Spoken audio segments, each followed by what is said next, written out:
welcome. I'm Janita Stanton. We have Reginald Perryman, Shaka Williams. We are TSARE. This is a There's Something About Real Estate podcast where we talk all things real estate. All right, Keith. What's going on? Yeah, what happened to the welcome? I like said it. You were like, you was like, welcome. Y'all want? What y'all want? Like some kids knocked at your door. What y'all want? No, I actually had all my little caddies sit on the porch so that while I was trick-or-treating with my babies. In your honey house? They could come up. In your Taylor honey house? Yep. I needed everybody to know it wasn't honey, so I put some candy out there. Did people come? I had one trick-or-treater. Oh. But because they weren't coming out honey. No, was bad, the street. No, I live on kind of a busy road, and so we don't get a lot of trick or treaters on that road. But when you turn the block, every house is decorated. People with the bonfires, everybody giving out candy. Oh, the kids had a blast. Kids went out this year like that though. This was a crazy trick or treat year. Oh. I don't think they came to your house because they ain't want people looking back at them through the door. Like, it's monsters in there, too. Man, my house is beautiful. It's inviting. Right. My business partner across the way did the work on it. It's gorgeous. Cool. I love it. It definitely is. Right. No, it's not haunted and anymore. It's lit up. I was like, Shaka, I need lights. He's like, what you need all them lights for? I'm like, I need more lights. He's like, you don't need more lights. I need more lights. So, anywho's, y'all ready to jump into this topic? Wait, so Shaka, you do construction and ghost busting? Yeah. Sometimes you said you ain't got no ghosts no more. You get rid of the ghosts when you put the new when you remodel the house as much as we did hers. Right. Yeah, you get rid of the ghosts. But they look, don't like it there no more. Y'all, so y'all keep pulling me back to this. Y'all watching that new series on Netflix called The Watchers? I've seen it. That. We on like episode 2, so don't tell me. I'm not gonna tell you about it. I'm just saying I finished it already because I like binge watched it. And I couldn't sleep while I was watching it. And yeah, it's basically about this old ass house, kind of like my house. And I'm like, why am I watching this? But anyway. Yeah, that's crazy. The Taylor trip. What is it? What you call your house? Huh? The Taylor Terra? I call it Legacy Park. Oh, okay. All right. Let's get into this rent control. What's going on with this, Johnny? I mean, it seems to be like the focus right now. We literally got something to us to sign a ballot to sign what do you call it when you go and you get all of the signatures? Like a proposal? A signature. Yeah. They just wanted the signatures. They're putting it back on the ballot. To try to get something either off of the ballot or onto the ballot. But they sent it to us as investors, basically like, sign this document or whatever, so that we can try to keep rent controls off of the ballot. Right. And so I was reading an article today where they were basically talking about, putting rent control on the ballots and how, tenants are really pushing to have this because they can't afford rents, or rents have drastically increased over the last 24 months. So I guess this is rent controls on the ballots, like how the tenants feel about it and how investors are feeling about it. So other states like California, they have rent control. There's other states or cities that have rent control. Mm-hmm. But I'm trying to see how does that benefit us in Michigan and actually in Detroit, where you can still rent a house for under $1,100 a month. I don't really see what the benefit is. Is it that someone wants to stay in Bloomfield for under a certain amount? They're basically saying, okay, so if I'm in Detroit and in 2019 I was paying $800, and since then my rent has went up. Some of these people are saying that it's went up more than 50% over the last 24 months. So now they're going from paying $800 to paying $1,200. So. Yeah.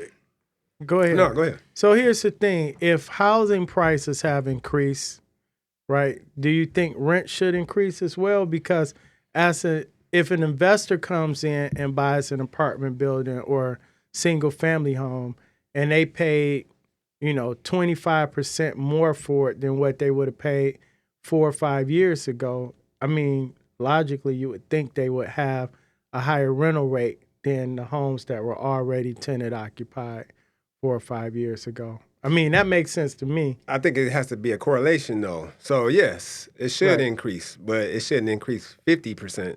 No, I'm not saying 50. But how do you prevent it from increasing 50% if you don't have rent control? Right. You get what So I'm saying? but do you think rent control is a good thing?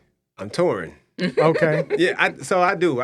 So I was reading it, and at first I was not. I did not. But then I understand it because you got to remember the people that's going to be hurt the most by not having rent control are the people that have nots, pretty Right. much, Right. right? And those people, yeah, I feel like we should be able to charge fair rent, but Right. but it being tied to um, something that because people are price gouging right now. Yeah. You know what I Yep. mean? There are like I have people come to me all the time, apartments.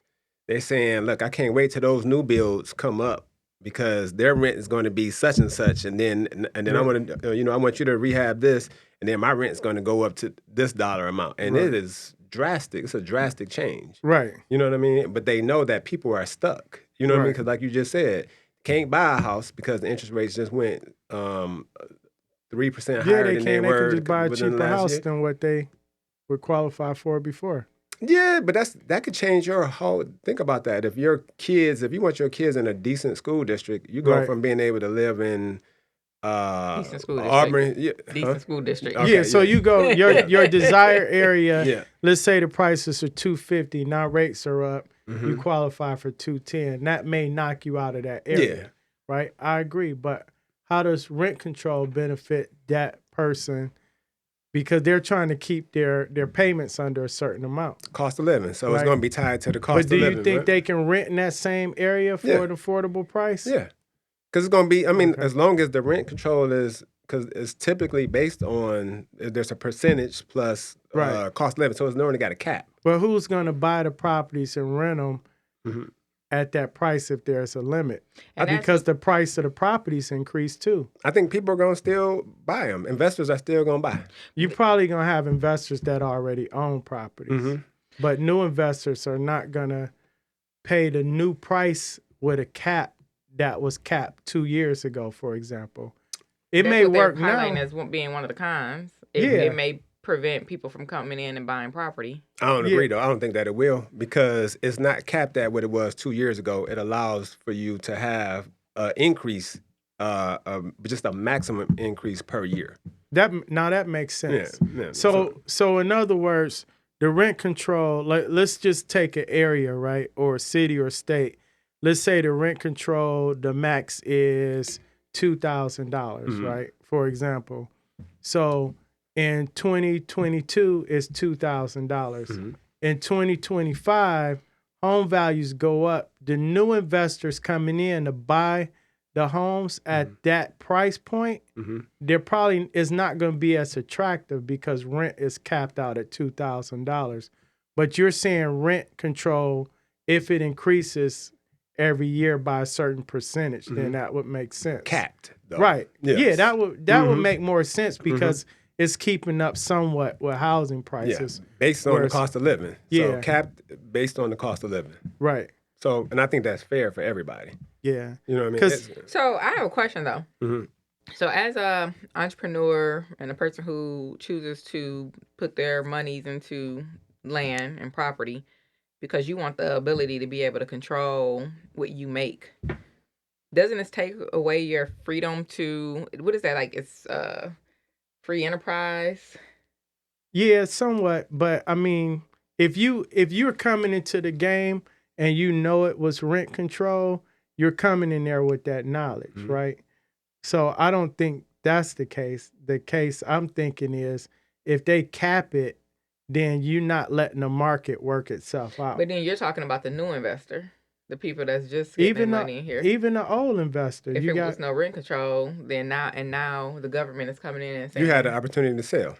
You don't have to make so I think people get it twisted. Like it's just I'm not for like big government, you know what I mean? But I am for fairness in terms of everybody is not equipped with the same information that you have. So you coming in price gouging people because you're equipped with information and you have the ability to do so I'm not for that either. How many? Let me ask you this, because I always wanted to know this. I think the government should be involved to protect people, right? But sometimes I think the government can overstep certain boundaries when it comes to the market itself and trying to over control the market, and it actually hurt more people than what they think. So my question is, how many government-owned, not government-subsidized housing, but how many government-owned rental properties are out there? Because the thing is, so if the city says or the state says you only can have rent at this amount, regardless of where it's at or what city it's in, right? This is the max rent. Well, if that's the case, if it makes sense, how come the city don't own those properties if they're protecting the people? Because then that's when people will, I think that's when people will start to argue too big government. Government is involved too much. They got too much control. So they do allow, so they try to take the government out of that. And they do try to let, like she said, the free enterprise, people like us come in and kind of dictate those. But there are people that come in and they take advantage of that. Right. And so that's when they protect. They're supposed to come in and protect you. They're not trying to prevent you from making. But is it really protecting the people though? I think that it can. I think it's better than not having. In some instances, it's better than not having that protection. So what's to stop somebody from? Let's say rent control is the max for a 3-bedroom home is say $1,500, right? Mm-hmm. What's to stop everybody from charging $1,500? Because right now, the way you have it, some people are charging 11, some are charging 12. What's to stop everybody from charging 1,500? That's going to be free enterprise, right? People they're going to be able to choose based on who has the best house, right? You know what I mean? So yeah, if you got a nice home and all your stuff is updated, you charge $1,500. But this person has a home that hasn't been updated in 10 years, and they try to charge $1,500. No. What about the people that can't afford $1,500? So that's why it's capped based on. So if you can't afford $1,500, then you're not in that area anyway. So it's not hurting you. This is hurting people that were. Well, yeah, if you can't afford $1,500, the government should be protecting you so you can stay. No, that's not protection. No, protection is preventing people from taking advantage of it. Not right. So, for example, if the rental market in a certain area, in a desirable area, is $1,500, and you can't afford $1,500, it's not you need to the government's job to make sure that you can afford to go to that desirable area.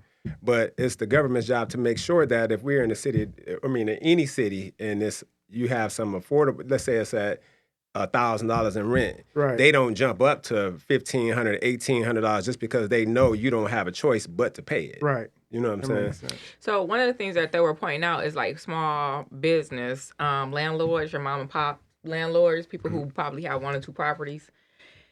They're saying, these people are feeling unprotected. I still, even though we have more than 1 or 2 properties, that's still us.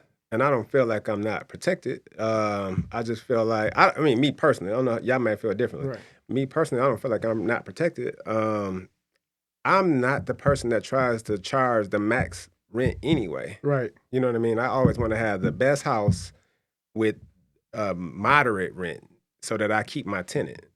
You know what I mean? Yeah, you have more long-term. You have less turnover that way. Yeah. I'm the same way. I agree with that, right? You're going to make more money longer term, right? But some people who are new in this, you know what I mean? They buying crazy based on them thinking that they're going to be able to raise that rent to a unreasonable number, taking advantage of the situation. And did those people's costs go up? Well, those people, I just want to go on that. Those people always lose. They do. So if the max in the area is $1,800 and you come in at $1,800 or $1,850 because you think your house is nicer versus Shaka or myself, and we say $1,500, our tenants are going to be there. Probably we're going to have more consistent tenants with less turnover, which means we're going to have less vacancies. The person that's charging $1,800 may get it, but then when someone gets evicted, that's going to be a month. Then he got to go in and clean it up, redo the property, and he's going to lose 2 to 3 months of rent. Well, so they're saying at that point, then they can the cap comes off, and then you can charge what you want. Yeah, but I'm saying in this case right now, where we at now, when people always go for the max, they usually end up losing more money because they have the high turnover. So they saying those the cap extra months is only if you're a current tenant? Oh. Yeah, so Yep. that's the caveat. That's what I was gonna be getting to. Yep. But it was okay. So I was asking. So does the person expenses go up? So for instance, you have a long term tenant. They've been there, I don't know, 7 years. You've never increased any rents or anything like that.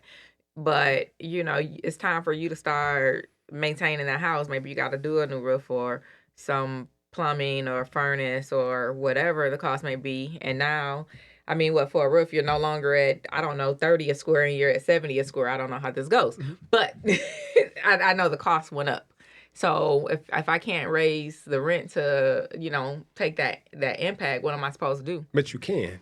Cost of living. That's so everything increased. So when all these costs increase, it's not just construction, it's everything. The cost of living has increased. So now that's what the cap does. It allows you to increase your rent based on a certain percentage plus the cost of living. But like, what if it's only a 3% cap versus like a 10%?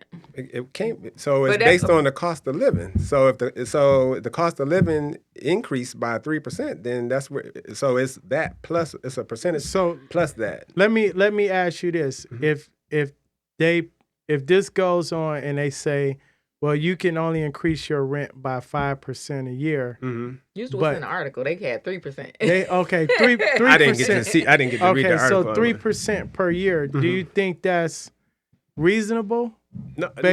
So if it's just a percentage, so what? So that's not what. So we don't have that here in Michigan right now. Right. But in other But states I'm saying they have if it, right? they're proposing that, so But that's not how it works, though. So right. But that's what they're proposing. But not like that. So we're not giving this in its entirety. So it's normally a percentage plus the cost of living. Capped at a certain rate. So it's not just the cost of living. Okay. But I'm saying if the material costs or construction costs increase, that's normally part of cost of living. Right. That's not the only cost that's normally increasing. It's everything, gas, right? So mortgage, interest rates, everything. So do you think it's fair to base it on zip code and it's based on the median income for that zip code that the rental max should be? And we would have to hear a lot more. I don't have the. No, I'm just asking. No, do you think that's fair? If you pick a zip code and you say, okay, the median income is this, and we're going to make this the rental cap based on this median income, right? What someone should be able to afford to stay in the zip code. Do you think that's fair? Not necessarily. No. Because, most people move where they can afford. So if my income is this, I'm going to go to the places I can afford. And if the median income in that area is whatever, they're saying this area should generate this amount and this should be the cap because the average person is only making this amount of money. So you can't charge this amount because these people can't afford to live here. They would have to move elsewhere. Yeah. Okay, so you wouldn't agree with that? No. What would you agree? How would you base it? Would you just base it? How would you base the rent control? Would it be by area, by city, or it'd be how would you based determine? It would be inflation. No, so what he's saying is, and so the reason for example, if you're in a certain area, and let's say you got $3,500 rents, right? But then in that same area, you could have $2,500 rents as well, right? You know what I'm saying? So that's why I don't agree with that proposal right there. Okay. How they would come, I don't know. I would need to hear more. I would need to hear some suggestions. Right. I don't have that answer, but no, I wouldn't agree with that. Okay. Yeah, all right. that what reason. you think? I guess my problem is I don't know how they come up with this stuff. Like, I get, and so, like, just like Shaka, it's the same way. I definitely would need to hear more, but I'm in my mind right now. It's like, okay, if y'all talking about putting this on the ballots for, they said November 8th. Right. And I'm supposed to go and vote on this. Right now, I'm going to vote against it.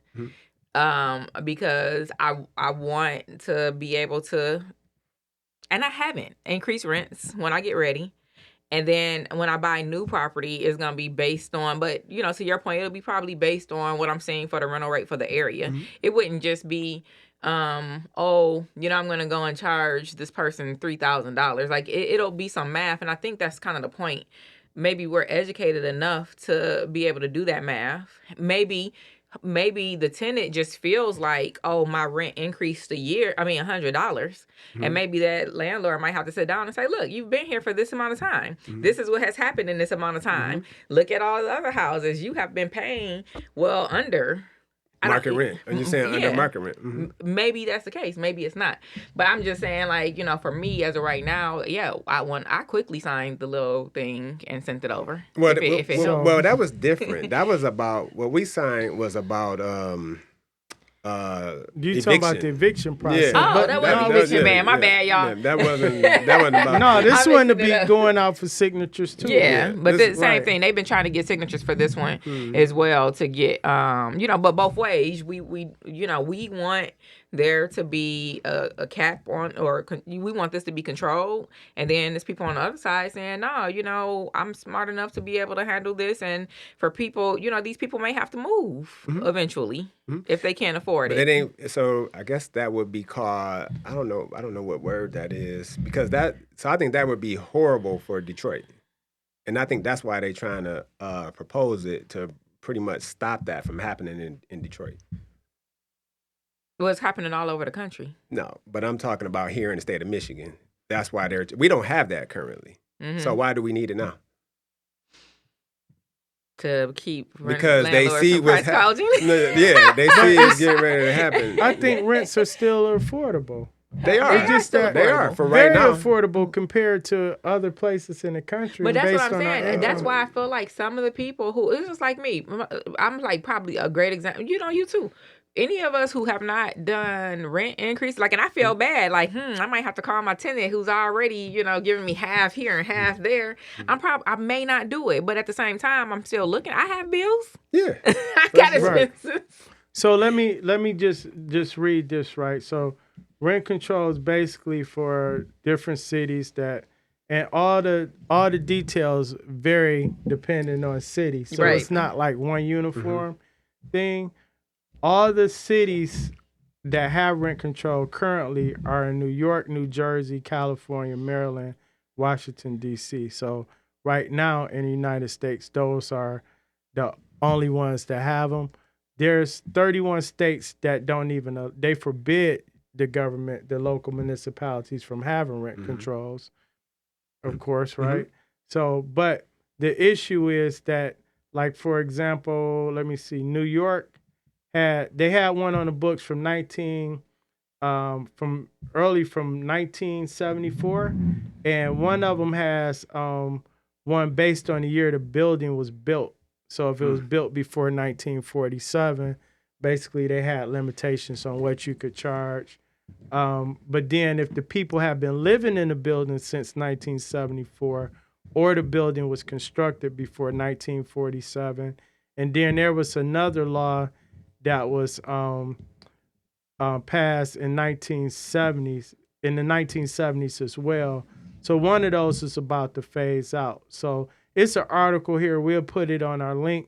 But basically, if we model any of these, it's possible it could work. But then you got to keep in mind, we're talking about California, New York, New Jersey, where sky high. Everything is sky high, right? So here DC. we still got, at least in Detroit, for example, we got people that were renting properties. The owner lost them the taxes, and the city came back and said, "You want to buy this house for $3,000 or $4,000?" And they're saying no. How does rent control help them if they don't even want to own the house for 3 months of rent? You going into my next question. No, I'm just saying, let's be real here. If you were paying $850 a month for rent and you get offered a house for $5,000, $3,000, is rent control going to help that person, or that person passed up on that, an investor comes in and buys it and rent to them for $900? You know what I'm saying? So but that would be a fair rent. So rent control is not a catch-all. Right. You know what I'm saying? It's to make sure that we don't run into a situation in certain cities where people are running people out of the city. How high do you think rents can go for Brightmoor? I'm not from y'all city, so I don't know. Right. You know what I mean? But I got a house in Right. Brightmoor. My house that's It's in not Brightmoor. Brightmoor. Oh, it's right by Brightmoor. Yeah. Yeah. It's right by What's Brightmoor. what's It's the on highest Fielding. price? He probably can On get Field- 11. Nah, he could probably get about 1,200 for that house. Yeah, About 1,200 for that house, and that's right? crazy, right? Do 'Cause you that's do you ever think it'll be a day in the next 4 years where you can get 2,000 a month? I'm just using this as an example. You can get 2,000 a month No, for it, not at that one. right? But do you think in the next 3 years you can get 1,300 for it? probably. Yeah. All right. So if the rent control is 1,500 or 1,200 or 1,100, right? And the area completely changes, what would you still charge 1,100 or 1,200 for it? Yeah. So, but that's not how rent control works. No, I'm just asking you. For example, What do you mean? say market rents go up to 1,600. Oh, would I would still you still charge? charge? No. What would you charge? I'm gonna charge market rent, or I'm gonna increase it. So the rent control is gonna allow me charge to 15.50. increase it. No, Right, I'm just right. saying without 14. without rent control in It place. depends. So it depends. Like so, as it is right now, I might. If I haven't been doing, If it's the many same tenant. updates, yeah. If it's been the same tenant, I Right. haven't had to do any updates.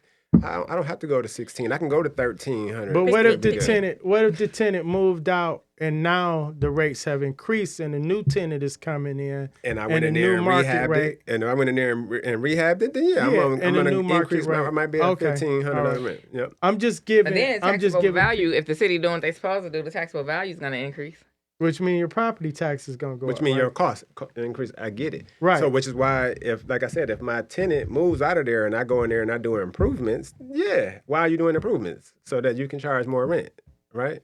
Right. But what I'm saying is, so let's use those are bad areas because they're so far away from. It impacts every area. Yeah, but I'm talking about the area where this is where I think why they have these. So those cities that you named, New York, I bet you if we looked at where these were happening at, Right. New York, these are the areas where the rich were coming in trying to take over like the projects or whatever Right. to make those into condos or whatever they want Yeah, to make no, them in. You know what I'm right. saying? Make them into nicer areas. So they driving people out of that Right. city. So that's what this is preventing or trying to prevent. Right. Well, that's when the government comes in and says, all right, you're going to redo this apartment building. And so a certain number of units have to be affordable. And then the rest of these units, you can do whatever you want. But, and that okay, prevents that kind so- of thing too. All right. And I'm just looking at this from both sides. All right. So one of the protections is it'll stop people from raising the rents to where the low income people can't qualify or rent them, right? No, price Which- gouging, no. So Right. I'm not- saying, but yeah. it's protecting people that are low to moderate income. Mm-hmm. And instead of this wave of new people coming in and they're willing to pay $2,500 and all the landlords say if they're willing to pay it, this is what the new rent's gonna pay. And the people that was paying $1,100, y'all gotta go, right? Mm-hmm. So it's protecting those people. I get that. What's protecting people on the flip side of that, the homeowners, because what's to stop those same people from coming in and buying up all the $80,000 homes and saying we're no longer, because under a certain price point in most cities, most of those homes are brought to be used as rental properties, Right. right? Mhm. What's to stop those same people from coming in and just buying all these homes and saying we're not even going to rent these, we're going to move into them all, Did you see the percentage of rentals I think they put in there for California? right? shit What's was going to crazy. prevent rich people Right? from buying $80,000 houses in the hood I'm and not moving into talking them? about rich people. I'm just talking about But- we're protecting the low to moderate income people, right? by preventing What's the to rich stop people the from middle doing it. class? Because this is happening now. The middle class is saying, Mhm. where I'm at is no longer as affordable. I can live and have more money in my pocket if I move one neighborhood over or one city over, Mhm. and I can buy a less expensive house and have a similar house. And if all those people come in waves and buy these properties that were normally being used as rental properties, what's to stop that from happening? I don't think Where would I the wouldn't have a renters go? so we're using a situation that is not likely, but I No, hear this you. is happening right now. Not really. No, yes, it is. No, it's not, because what happened in these situations is different. So what happened in these Look, situations? I wasn't in the hospital, y'all. I forgot I had this Right, wristband. Foley. Yeah, I wasn't at the. No, what happened I wasn't in the psych in these ward. situations where we're talking about, these people were coming in, rehabbing houses that were not even being lived in, or that were lost in taxes or whatever. They're revitalizing. It's not the same as what you're talking about. Landlords are selling properties with tenants in them, or properties that they were renting. Landlords right now, you ask any realtor or wholesaler in the city of Detroit, how many landlords you get calls from landlords that are saying, hey, I have 10 houses, I have 15 houses, they're all tenant occupied, I want to unload them, right? They're too high for other investors to buy them. So now the owner occupants are starting to say, hey, this might not be a bad deal, because I was about to buy a house for 175. This is a similar house that I can buy for 80 or 90,000, right? That's starting to happen. So now where do those 10 tenants go? So those tenants, the majority, and the reason that that's happening is because guess what was happening? Those tenants were not paying their rent. So yeah, that's why. But where do they go though? That's their problem. So you're talking about those aren't people.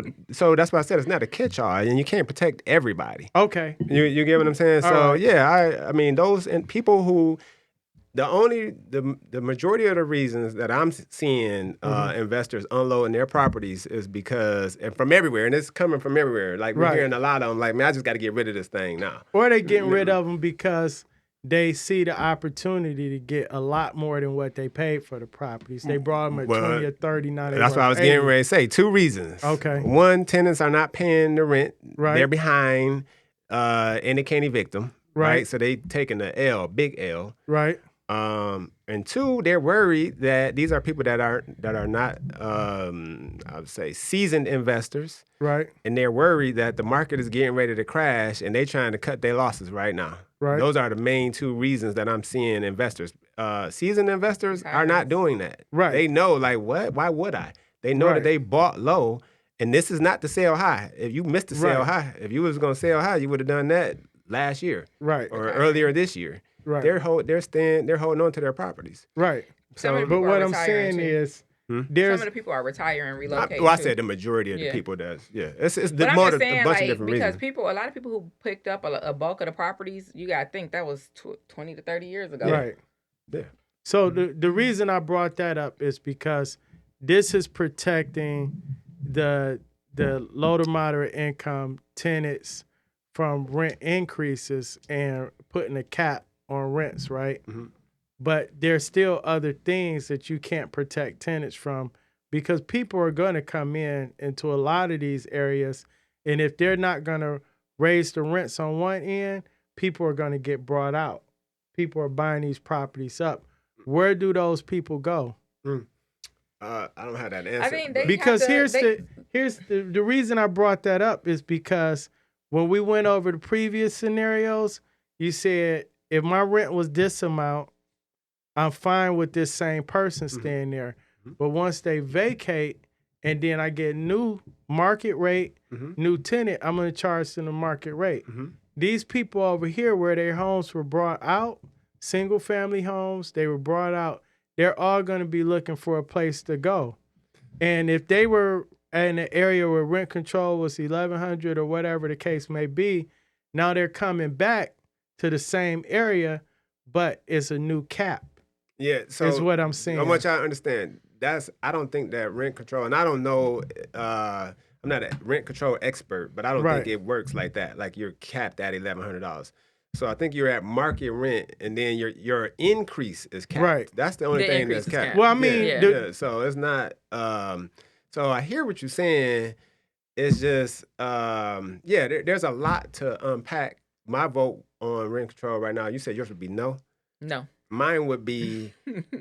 I would probably say yes. I would just want to. I would want to read more about it. So I would need to see more about what all it entails, how long it's going to be capped, right? What the caps consist of, all that type of stuff. So I wouldn't be able to vote. Yeah, we got a couple of these. So like the exemptions, they have like the low income housing and new construction projects. Mhm. and then the cap comes off once the tenant moves. Wait, the So new this is construction projects are exempt? yeah. That kind of that kind of I don't know about that because if you're going into something brand new as an investor or developer and you know the market cap is this, you have to make a wise decision at that point. So you're saying like It's exempt. It's not They a market won't- cap. That's what no, Shaka but I'm was talking saying about. they won't have a cap on the rents they can charge. No. So what the caps do is it makes sense for new builds to be exempt because they don't have anyone living there yet. This protects the rent from going up for people who are already occupying the property To not push them out. Right. to not push But them then out. when you bring in a new, okay. But all right, once I they got it. leave, you pretty much can charge what you want. So you remember So I the gave an new, example. the developers that are building new construction, they still have an incentive to come in and charge market rate rent, whatever they can get, whatever the market demand is for that type of building or unit or whatever. Yeah. Okay, But that the reason makes why sense. my vote would be no. Let's say I was charging $1,000. 3% of that, what's that? $30 Mhm. or 300. That's No, it's $30. 10% right? is 3. So it's $30. That may not be enough to cover the inflation costs That's of my expenses. $360 a year. Anything, So yeah. y'all not listening. It's that plus the cost of living. So if inflation went up, that means cost of living increased as well. Where did you read that? What? I didn't. Well, here's the thing, though. Because what I'm saying We is, don't- it's but we because don't- what I'm, we- the cap is if you have a tenant and you're charging $1,000, they're saying per year you cannot increase that more than 3%. plus, Which is 3600. 3% plus. Find So it. here's the thing, right? Mhm. And when you look up rent control, every municipality is doing something different, Right. right? So we have to, I can't say yes or no because I have to see What our if municipality it's would be doing. proposed. If they're just trying to say we're going to have rent control with no details behind it, I can't vote on that because you're not telling me There it is. enough details. I need, you said they proposed 3%. And what That's, you say, and that's not even this area. the- That's just based on the article that okay, we what use they for reference. what they think it's gonna. Okay, so Yeah. I would have to see what the cap is gonna be, what the increase percentage is gonna be, who's exempt, who's not. Like, is it a rent control for seniors that's gonna be different for low to moderate income? Like seniors have a lot more fixed income versus somebody that's working and then they can go and choose to work overtime or not, and that type of thing.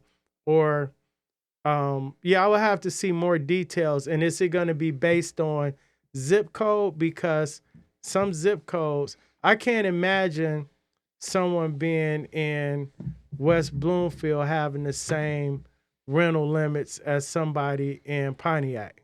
Agree, but Or even in West Hamtramck. Bloomfield, it don't, house to house is going to It's gonna be different, but I'm just saying. saying in general, like the market values for areas, there's not a lot of people that's gonna invest in a $300,000 home just to rent it out. If they do, they have to make a certain amount of money per month for rent versus somebody that brought an $80,000 home. 100%. There's no way it can be like statewide and just say this is the cap. It has to vary per city, per zip code, and based on the income for that area. And per house, based on per house. The You know what I'm value. saying? Yeah. Maybe like the size Because like of that's the what I'm house. wondering. Like some of the areas the where the amenities. values like crazy increase. So maybe like Salt Lake City, Utah, or like on the Right. West Coast, right? Where people went in, they may have spent like $400,000 or $500,000 for a house, but today it's worth like $2.5 million. Right. And then people like, how do you rent that house if rent Yeah. is controlled and then it's a low number like a 3%? You don't. You Airbnb. No. Right. Right. And we just Or going do to they- I'm just everybody. We're going to Or the do they like, follow? for Or certain do they areas. simply follow Section 8 guidelines? Right. Section 8 has a limit. Right. Say for a 3-bedroom house, this for a Right. 2-bedroom house. And there and right now, to be And honest, people- Section 8 numbers are higher than what people are getting in their regular rent. Yeah. So I mean that's You know what I mean? that's So- an example of a model that's already working in the market that works, and people don't And expect it's much basically higher. it's basically rent control. Yeah, That's because basically people what it don't is. expect much higher Yeah. than Section 8. So, But here's the thing, though, Uh-huh. right? When you talk to an investor and they say, no Section 8. or they say, I want Section 8, and they're always asking for what is the max Section 8 will pay. That's why I brought up earlier, if rent control is this for the area, most investors are going to go for the max, period, right? Which is still going to leave some people out in the cold. Well, no, because it doesn't mean you can get it all the way. So yes, I agree. Most investors will try to go for the max. Right. However, if you have competition and you're not up to par with the competition, then you're not going to necessarily get the max. That's true. All right, I agree. So, two last things. In that article that we're using for reference, that a tenant, she asked the question, where is the American dream of being able to live and enjoy? Where's the American dream? Yeah, And being home able ownership. to. That's it. Yeah. Yeah, and so that's what I was. One of the things that was kind of standing out to me. I'm like, dang, like people don't even really understand that they have an opportunity. Like you have choices, and maybe even you may have to prepare yourself to make a different choice. But you people have more control. But I think the problem is kind of like what you've mentioned on a couple shows where people live in a house for like 8-9 years, and they'd be like, oh, my house, my house, my house. It's not really your house. It's not really your property. If I'm a 21-year-old single dad working 2 restaurant jobs to make ends meet, owning a home might not be in the No, cards he for just me sold right one of now. those. No, I'm just saying. But at this point, not knowing the process, not having everything And that's together, why I said you not would have to having the prepare to get there. Yeah, you have to prepare for that. So there's still going to be people that have to rent at a period in their life. Yeah, but so until they you can got to get there. educate yourself so that you cannot continue to long-term call someone else's property your property. Well, there are some people, like think about it, seniors, they are going backwards now. You know what I mean? They own their house. Now they have to sell their house, downsize. And yeah, I mean, I don't know. I feel like there's a balance somewhere. Or I don't some know of what it them, is. we just had this Y'all too, a better move in scenario. with y'all Somebody kids. look, and I thought about Can't that move in too with me. when I was No. reading this. No, but you do. You have a lot of people, different cultures. They get with their family and they make that shit work. Like Right. literally. You have options, but a lot of people, I just feel like you don't have options, and it's more than one way to skin a cat. You can go live with family. You can become educated on the process. You can build. You can reach out to counselors. They got programming that's government backed that helps people with budgeting, credit building, and it's all free. How But many cats have you skinned? I don't skin cats. I just know it's more than one way to do it How you know? because my daddy told me. How many did your daddy skin? He may run some chickens next, but I don't know if he skinned some cats. Okay. But you'd be surprised. So deal or no deal? Deal or no deal. Sunday night live. Some of y'all put a video out. Some of y'all buying garbage. These investors are buying stuff that they had no business buying. Maybe they did. Maybe they had wishful thinking, but the numbers just don't make sense. Now, the deal may still have money on the table, like John Clare's deal. Clare, he had a deal. It was what, like $40,000 Yeah, They had money in it. $45,000 net. profit in it. But was it a good deal for you? That's what we're trying to determine. Some people will be extremely happy with that. Some people will say that's not enough based on the amount of money invested. And risk. Right? So deal or no deal is designed to help especially our out-of-towners and new investors that are buying investment properties in Detroit. We evaluate them. We do the numbers in real time. And then you'll see if a deal makes sense. And we vote on it. We don't always agree. Shock always disagreeing with everybody. Not true. See? We just disagree with you, right? So, yeah, but watch Deal or No Deal live on Sundays. At 9:30? Yep, 9:30. 9:30. Eastern Standard Time. And then we want people to submit deals. You know what I'm saying? Send us some deals. We have helped a few investors already. Yeah, we help some people get out of jams, and we help people avoid some major disease. And buy. And some people make some money. Yeah, we had acquiring one some person projects. brought- person brought a good flip. But yeah, and like and subscribe. We out here. Most definitely. Right, what's it, Dusty McFly? We out here. That's a wrap. Well.